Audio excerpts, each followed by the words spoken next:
Assalamualaikum warahmatullahi wabarakatuh. Himbauan ulun tuan ke Bandung Rakyat Aceh sehingga tanggal 4 Desember tahun 2025 akan dikibarkan bendera bintang bulan. Dikarenakan tanggal 4 Desember uro yang sangat bersejarah bagi kita rakyat Aceh, yang kali kepelahi perjuangan oleh indah tugu tanyo, iaitu Tunku Muhammad Hasan Wali Ditiro.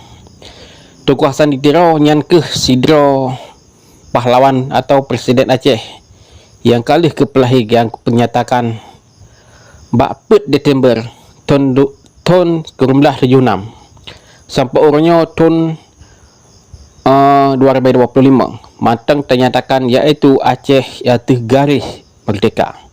Jadi himbauan ulun tuan ke Bandung Rakyat Aceh 4 Desember singa uro bersari untuk takibar bendera Aceh.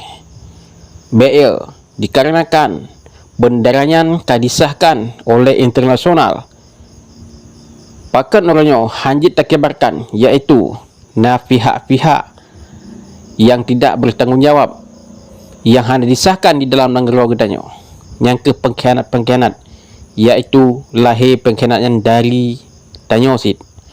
Jadi himbauan ulun tuan ke Bandung Rakyat Aceh, usahakan singa on tapo bendera untuk takibar Bandung Rakyat Aceh. Bila tat GA matang sejam 2 jam nyan alhamdulillah akan terpenyata Bandung getanyo ba internasional pawasan ji Aceh matang terakai pisah dengan Indonesia.